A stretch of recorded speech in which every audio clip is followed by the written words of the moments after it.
بسم اللہ الرحمن الرحیم۔ السلام علیکم ورحمۃ اللہ وبرکاتہ۔ نحمدہ ونصلی علی رسولہ الکریم، اما بعد۔ مکہ میں غلاموں کی منڈی کیسے لگتی تھی؟ ایک جان نثار صحابی کا واقعہ۔ قدیم عربی معاشروں میں غلام رکھنا عام بات ہوتی تھی، جس سے لوگ اپنے گھروں کا کام کاج اور کھیتوں کا کام کروایا کرتے تھے۔ ان لوگوں کو دو شکلوں میں غلام بنایا جاتا تھا۔ پہلی شکل یہ تھی کہ ان کو بردہ فروشوں کے بازاروں سے خریدا جاتا تھا، جیسے آپ نے حضرت یوسف علیہ السلام کے بارے میں بھی سنا ہے کہ قافلے نے حضرت یوسف علیہ السلام کو کنویں سے نکال کر مصر کے بازار میں لے جا کر فروخت کر دیا تھا۔ غلام بنانے کی دوسری شکل وہ لوگ ہوتے ہیں جو جنگ میں مال غنیمت کے ساتھ ملا کرتے تھے، جن کو قیدی بنا لیا جاتا تھا، پھر ان قیدیوں کو آپس میں تقسیم کر لیا جاتا تھا اور ان سے کام لیا جاتا تھا۔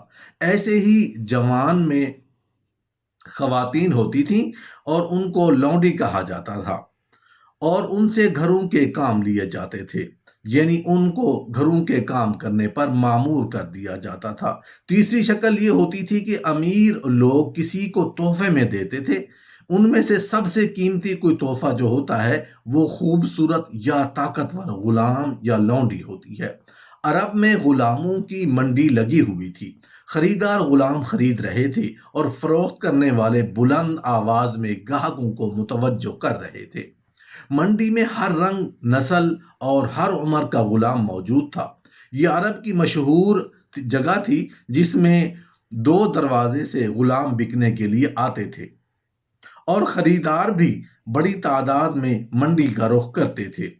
انمار مکہ شہر کی بڑی معروف خاتون تھی۔ اس کا تجارت کا کاروبار تھا جو مکہ کے آس پاس کے علاقوں میں پھیلا ہوا تھا۔ ویسے تو اس کے پاس مولا دولت اور غلاموں کی کثرت تھی، لیکن پھر بھی اس کو ایک غلام کی ضرورت تھی۔ وہ چاہتی تھی کہ کوئی چھوٹی عمر کا غلام مل جائے جو اس کے گھر کے کام کاج میں ہاتھ بٹاتا رہے۔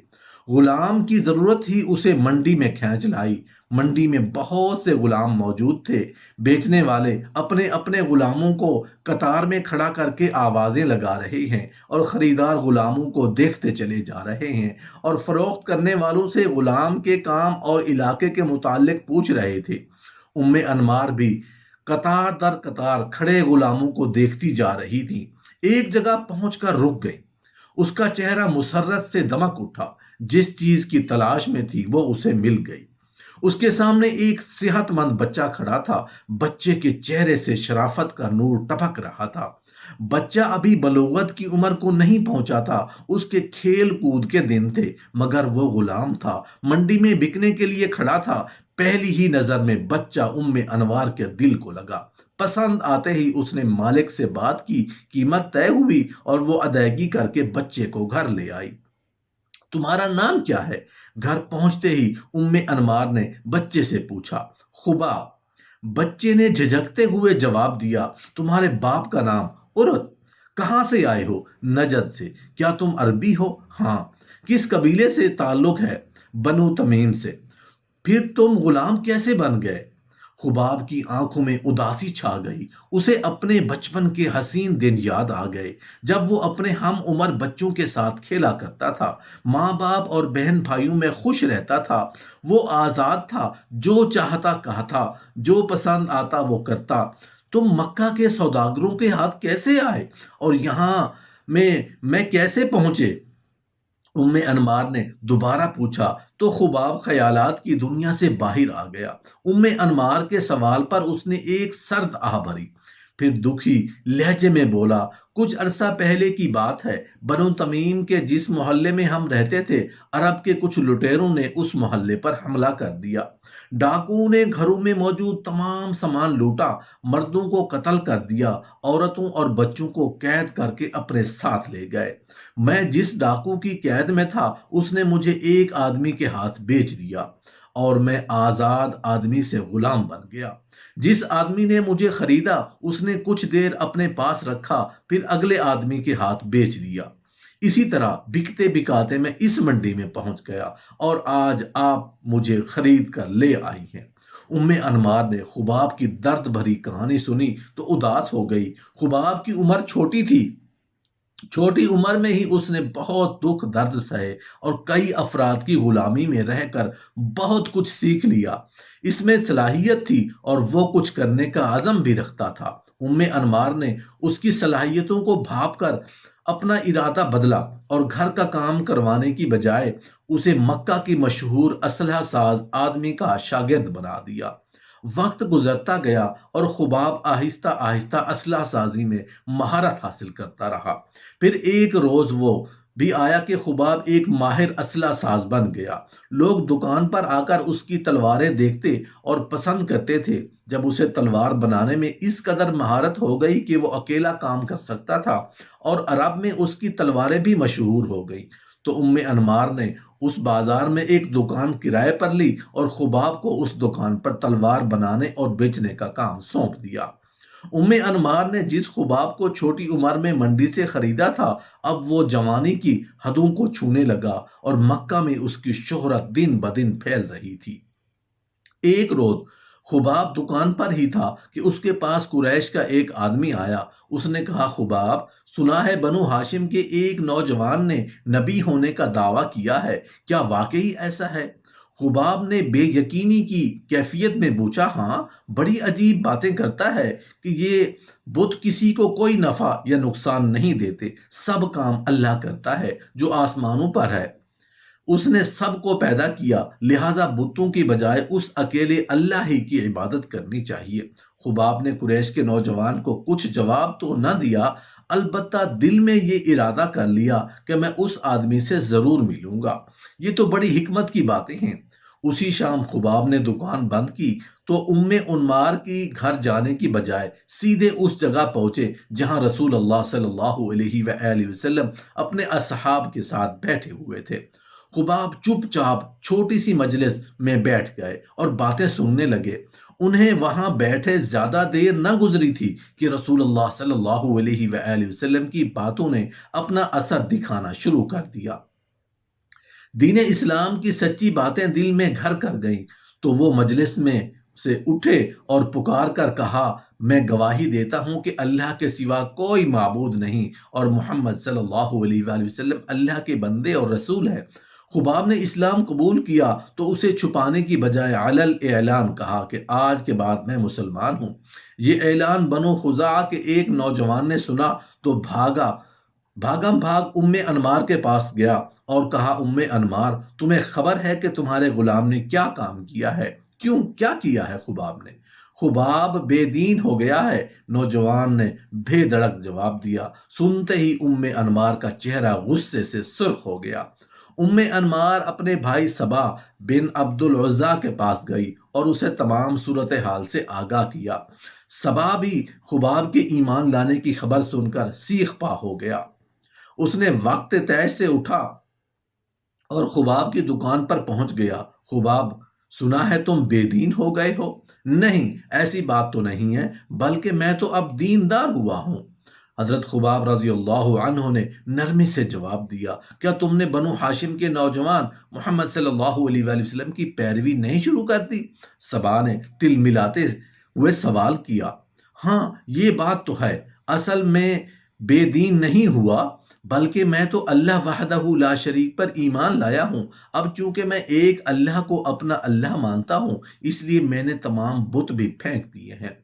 حضرت خباب رضی اللہ عنہ ابھی اپنا جواب بھی مکمل نہ کر پائے تھے کہ صبا نے انہیں مارنا شروع کر دیا۔ وہ خباب کے اسلام کا یوں اظہار اور اپنے خداؤں کی نفی برداشت نہ کر سکا۔ صبا کے ساتھ جو لڑکے آئے تھے انہوں نے بھی جو ہاتھ آیا دکان سے اٹھایا اور حضرت خباب رضی اللہ عنہ کو مارنا پیٹنا شروع کر دیا۔ حضرت خباب رضی اللہ عنہ کو ہر طرف سے گھونسوں، ڈنڈوں، لوہے کی سلاخوں سے پیٹا جا رہا تھا اور ظالموں نے انہیں اس قدر مارا کہ وہ اتنی مار برداشت نہ کر سکے، لڑکھڑا کر گرے اور بے ہوش ہو گئے۔ ان کے جسم پر ہر طرف زخموں کے نشان تھے اور ان سے خون بہہ رہا تھا۔ حضرت خباب رضی اللہ عنہ اپنی دکان پر بے ہوش پڑے تھے۔ انہیں اسلام قبول کرنے کی وجہ سے پڑنے والی مار کی خبر پورے مکہ میں گھوم رہی تھی۔ ایک غلام کی جرت اور انہیں یوں مارنے پر جو سنتا وہ حیرت میں ڈوب جاتا۔ قریش کے سرکردہ لوگوں تک خبر پہنچی تو وہ بھی حیران ہوئے۔ جب سے محمد صلی اللہ علیہ وآلہ وسلم نے اپنے دین کی دعوت شروع کی ہے تب سے کئی آدمی اس کے ساتھ ملے تو ہیں لیکن یوں علل اعلان ہمارے بتوں کو برا کہنے کی جرت آج تک نہیں ہوئی۔ ایک لوہار غلام سے یہ توقع ہرگز نہ تھی۔ قریش کے سردار نے مجلس میں بیٹھے آدمی سے کہا، اسی روز قریش کے تمام سردار خانہ کعبہ کے پاس جمع ہوئے۔ انہیں جب کوئی اہم فیصلہ کرنا ہوتا تو مشاورت کے لیے وہ اس جگہ جمع ہوتے تھے۔ میٹنگ شروع ہو گئی، اس نوجوان سے کیسے نمٹا جائے تاکہ کسی اور کو ہمارے خداؤں کی توہین کرنے کی جرت نہ ہو۔ اجلاس کی صدارت ابو سفیان بن حرب، ابو جہل اور مغیرہ کا بیٹا ولید کر رہے تھے، جبکہ سرداروں کے علاوہ خباب کی مالکہ اور ام انمار اور اس کا بھائی صبا بھی اپنے حواریوں کو لیے بیٹھا تھا۔ ابو جہل نے غصے بھرے لہجے میں کہا، محمد صلی اللہ علیہ وآلہ وسلم کی دعوت دن بدن پھیل رہی ہے، اسے روکنے کا ایک ہی طریقہ ہے کہ جس قبیلہ کا فرد محمد صلی اللہ علیہ وآلہ وسلم کے دین پر ایمان لائے وہ قبیلہ نہ صرف اس نوجوان کا بائیکاٹ کرے بلکہ اسے ہر طریقہ سے اس بات پر آمادہ کرے کہ وہ محمد صلی اللہ علیہ وآلہ وسلم کا دین چھوڑنے پر مجبور ہو جائے، چاہے اسے مارنے کی نوبت ہی کیوں نہ آئے۔ ابو جہل اسلام اور حضرت محمد صلی اللہ علیہ وآلہ وسلم کے خلاف اپنی نفرت کا اظہار کر کے چپ ہوا تو مجلس میں خاموشی چھا گئی۔ کسی کو اس بات سے کوئی اختلاف نہ تھا، گویا کہ سب کی بات اکیلے ابو جہل نے کر دی تھی۔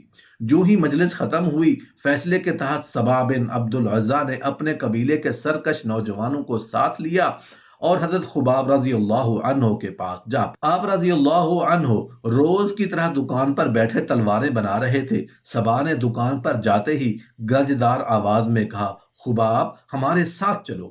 حضرت خباب رضی اللہ عنہ غلام تھے، لہذا چپ چاپ اس کے ساتھ چل دیے۔ صبا حضرت خباب رضی اللہ عنہ کو لے کر مکہ سے باہر کھلے میدان میں آ گیا۔ دوپہر کا وقت تھا، گرمی کا دن، سورج کی تپش سے میدان میں پڑے ریت اور پتھر جھلس رہے تھے۔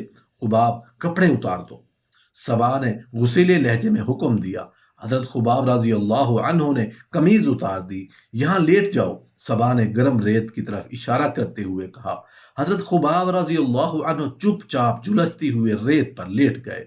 صبا نے پاس کھڑے لڑکوں کو اشارہ کیا، وہ اشارہ پاتے ہی ایک بھاری بھرکم پتھر اٹھا کر لائے۔ پتھر خباب کے سینے پر رکھ دو۔ صبا نے لڑکوں کو نیا حکم دیا۔ حکم پاتے ہی لڑکے آگے بڑھے اور انہوں نے بھاری بھرکم پتھر حضرت خباب رضی اللہ عنہ کے سینے پر رکھ دی۔ صبا نے لاٹھی اٹھائی اور حضرت خباب رضی اللہ عنہ کو پیٹنا شروع کر دیا۔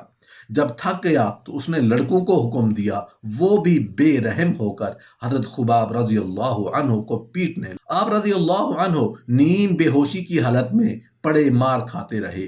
ان کے جسم پر لگے زخموں سے خون رس رہا تھا۔ جب مارتے مارتے لڑکے بھی تھک گئے تو صبا حضرت خباب رضی اللہ عنہ کے پاس آیا۔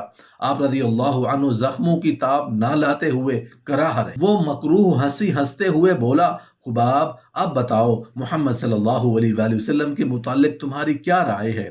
حضرت خباب رضی اللہ عنہ نے جواب دیا، وہ اللہ کے بندے اور اس کے رسول ہیں، وہ ہماری طرف نبی بنا کر بھیجے گئے ہیں تاکہ ہمیں ہدایت کا راستہ دکھائیں اور نیکی کے کاموں کی طرف رہنمائی کریں۔ صبا نے سنا تو وہ آگ بگولا ہو گیا۔ وہ حضرت خباب رضی اللہ عنہ کو دوبارہ پیٹنے لگا۔ آپ رضی اللہ عنہ حق کی خاطر پھر مار کھانے لگے۔ مارتے مارتے صبا کی ہمت جواب دے گئی تو بولا، ہاں اب بتاؤ لات و عزا کیا ہے؟ حضرت خباب رضی اللہ عنہ بولے، پتھروں کے بت ہے اور کچھ نہیں، یہ نہ کسی کو کوئی نفع دے سکتے ہیں اور نہ کسی کو کوئی نقصان پہنچا سکتے ہیں۔ صبا جواب سنتے ہی آپے سے باہر ہو گیا، تیش میں آ کر بولا، لڑکو ذرا اسے اس گستاخی کا مزہ چکھاؤ۔ نوجوانوں کا ٹولہ حضرت خباب رضی اللہ عنہ پر پھر ٹوٹ پڑا اور انہیں گھونسوں سے، سلاخوں اور پتھروں سے پیٹنے لگا۔ آپ رضی اللہ عنہ مار کھاتے کھاتے بے ہوش ہو گئے، ان کے جسم سے خون بہنے لگا۔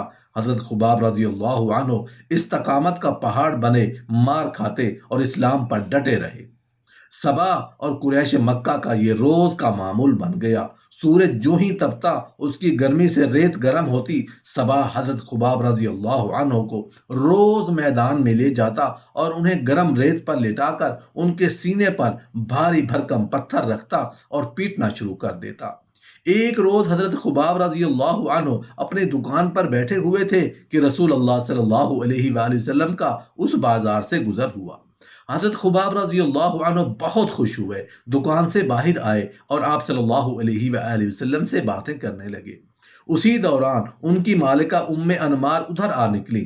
اس نے اپنے غلام حضرت خباب رضی اللہ عنہ کو حضرت محمد صلی اللہ علیہ وآلہ وسلم کے ساتھ باتیں کرتے دیکھا تو تل ملا اٹھا۔ جو ہی پیارے نبی رسول اللہ صلی اللہ علیہ وآلہ وسلم گئے، وہ غصے سے بھری ہوئی اپنے بھائی صبا کے ساتھ حضرت خباب رضی اللہ عنہ کے پاس آئی اور انہیں وہیں پیٹنا شروع کر دیا۔ صبا نے آپ رضی اللہ عنہ کو پیٹنا بند کیا اور دکان کے اندر گیا، بھٹی سے گرم انگارے نکالے اور انہیں زمین پر بچھایا اور حضرت خباب رضی اللہ عنہ کو دہکتے ہوئے انگاروں پر لٹا دیا۔ حضرت خباب رضی اللہ عنہ تکلیف کی شدت سے بے ہوش ہو گئے۔ ام انوار کا غصہ اس سے بھی ٹھنڈا نہ ہوا تو وہ بھٹی سے گرم سلاخ نکال لائی اور جھلستی ہوئی سلاخ حضرت خباب رضی اللہ عنہ کے سر پر رکھ دی۔ ام انوار کا ظلم اس قدر بڑھا کہ وہ آئے روز گرم سلاخوں سے آپ رضی اللہ عنہ کا جسم داغنے لگی۔ صبا انہیں دہکتے انگاروں پر لٹا کر پتھر رکھ دیتا۔ ایک روز جب وہ دونوں بہن بھائی حضرت خباب رضی اللہ عنہ پر ظلم و ستم کر رہے تھے تو حضرت خباب رضی اللہ عنہ نے اللہ تعالیٰ کے حضور دعا کی، یا اللہ جیسے یہ مجھے سزا دیتے ہیں تو ان کے ساتھ بھی ایسا ہی کرو۔ حضرت خباب رضی اللہ عنہ کی اس دعا کو چند روز بھی نہ گزرے تھے کہ ام انمار کو دورہ پڑا۔ اس کے سر میں شدید درد اٹھا اور وہ چیخنے لگی۔ ام انمار کا سر درد بڑھنے لگا۔ جب سر درد کی تکلیف ام انمار کی برداشت سے بھی زیادہ ہو گئی تو اس کی حالت غیر ہونے لگی۔ ام انمار کے بیٹوں نے ماں کو درد سے کراہتے دیکھا تو اٹھا کر حکیم کے پاس لے گئے۔ اس زمانے میں حکیم داغنے سے علاج معالجہ کرتے تھے۔ ام انمار کے لیے بھی انہوں نے یہی دوا استعمال کی اور آگ میں لوہے کی سلاخیں گرم کر کے ام انمار کے سر پر لگاتے۔ یوں حضرت خباب رضی اللہ عنہ کی دعا قبول ہوئی اور ام انمار کو اس کے کیے کی سزا کی جھلک دنیا میں ہی دیکھنا پڑی۔ حضرت خباب رضی اللہ عنہ اسلام کی خاطر دکھ تکلیفیں سہتے رہے، مگر انہوں نے اپنی زبان سے کلمہ شہادت نہ چھوڑا۔ اس کی قربانی کی وجہ سے صحابہ کرام رضی اللہ عنہم کی نگاہوں میں وہ بڑی عزت رکھتے تھے۔ حضرت عمر رضی اللہ عنہ کے دور خلافت کی بات ہے کہ کھجور کے پتوں سے بنی ہوئی چٹائی زمین پر بچھی ہوئی تھی جو مسند خلافت کہلاتی تھی۔ خلیفہ اس پر بیٹھنے کا کام کر رہے تھے کہ اچانک کمرے میں ایک آدمی داخل ہوا۔ سلام کی آواز سے کام کرتے ہوئے خلیفہ ہاتھ رک گئے۔ خلیفہ نے سر اوپر اٹھایا تو خوشی سے ان کا چہرہ دمک اٹھا۔ مسند خلافت سے اٹھے اور آنے والے فرد کو بڑے پرتپاک سے ملے اور اپنے برابر مسند خلافت پر بٹھایا۔ پھر آہستگی سے بولے، اس مسند پر بیٹھنے کے حقدار دو افراد ہیں، ایک بلال اور دوسرا خباب رضی اللہ عنہ۔